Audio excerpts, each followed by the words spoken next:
Man ir liels prieks, ka šodien var sveikt ne tikai kā parasti mūsu izstādēs jaunos topošos māksliniekus.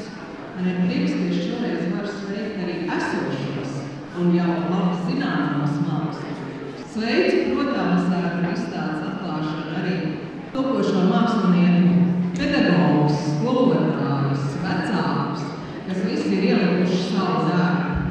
Paldies par labiem vārdiem.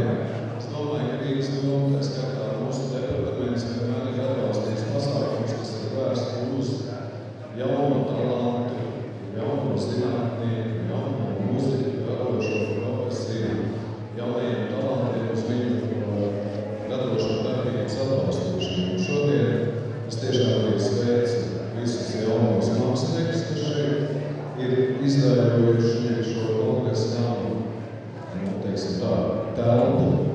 Un liels paldies visiem organizatoriem, gan Smužnieku skolai, gan Bolderājas un Pārdāvos mūzikas skolai.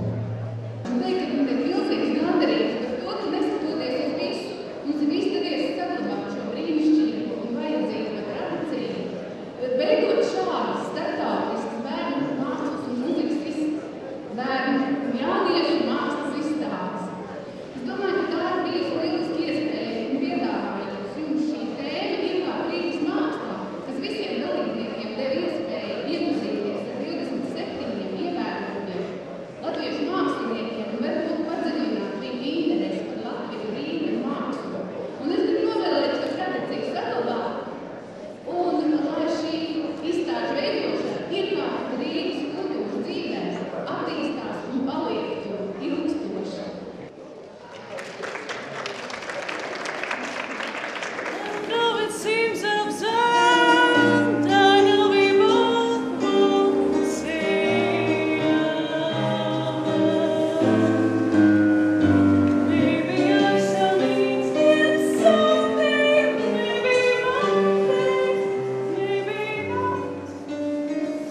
Jāsaka tā, ka parasti, kad ir konkursi un notiek žūrija, un pēc tam žūrija kaut ko saka, tad viņi vienmēr saka, ka žūrijas darbs bija ļoti grūts un bija ļoti grūti izvēlēties. Un es teikšu šoreiz, ka es nebūšu oriģināls.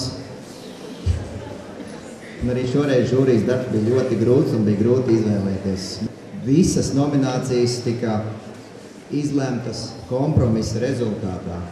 Es vēlos apsveikt visus, kur ieguva balvas un godalgas, bet pateikt tiem, kur varbūt neieguva šoreiz balvas un godalgas, ka noteikti arī jūsu darbi tika novērtēti un visu atzinību visiem. Un vakar šeit notika koncerts zālē, koncertzālē, un koncerta apmeklētājiem arī bija iespēja apskatīties visus šos darbus, un es tā klausījos aiz muguras, ko viņi saka un ko viņi domā, un no viņu puses es arī dzirdēju vislabākās atsauksmes, un cilvēki stāvēja blakus un fotografējās.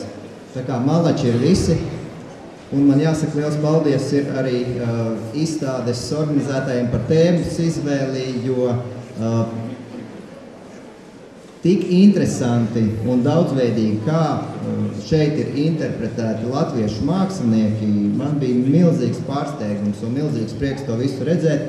Un man ir milzīgs prieks, ka Latvijā aug tik daudz, un arī pasaulē, un tajās citās valstīs, ja, aug tik daudz talantīgi un mākslu mīloši bērni.